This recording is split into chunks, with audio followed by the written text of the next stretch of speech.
Already heart లో face maker పెట్టినందువల్ల doctors జాగ్రత్తగా ఉండమంటున్నారు.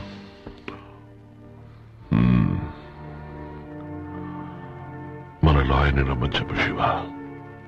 అవన్నీ ఇప్పుడెందుకు నాన్న, రెస్ట్ తీసుకోండి. సరే, ఆ బ్రీఫ్ కేస్ లాయర్కి ఇచ్చేసాయి. అలాగే నాన్న.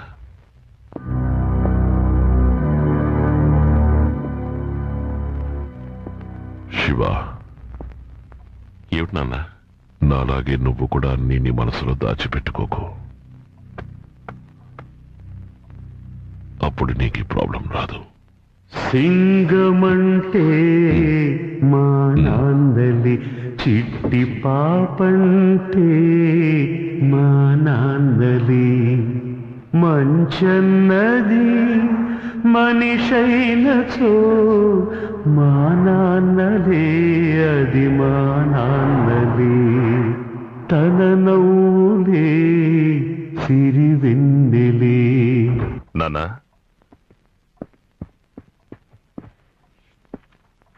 ఇప్పుడు ఎలా ఉందన్న? హెల్త్ గురించి అడుగుతున్నావా, మనసు గురించి అడుగుతున్నావా? రే, మీ ముగ్గురు కలిసి ఉంటే చూడాలని ఉందిరా. ముగ్గురు అంటే? ఓ, శివతో కలిసి ఉండమంటున్నారు. Wiki, relax. ఇప్పుడేంట్రా? చిన్నప్పటి నుంచి వాడిని మీరు దూరంగా ఉంచడంతో వాడి మనసు విరిగిపోయిందిరా. తెలుసు నాన్న, మీరెప్పుడు వాడికి సపోర్ట్ చేస్తారు.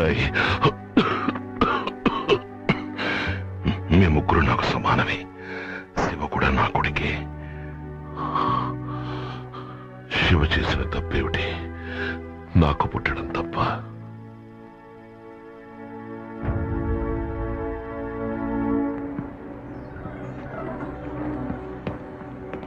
తప్పు చేసింది నేను.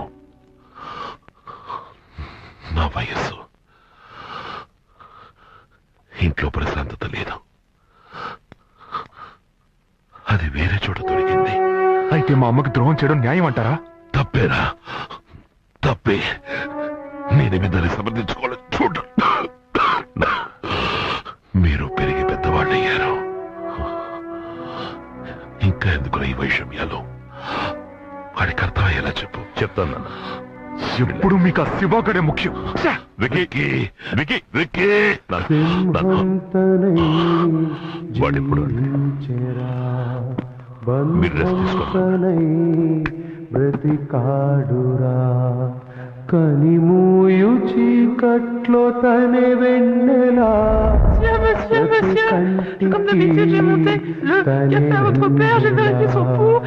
సింహం తనై జీవించెరా, అరువడుగునా మెరుపు తన చూపుని, విధి అయిన అడిగేను తన తీర్పుని, వెనకడుగు వేసేను ఆ దేవుడే.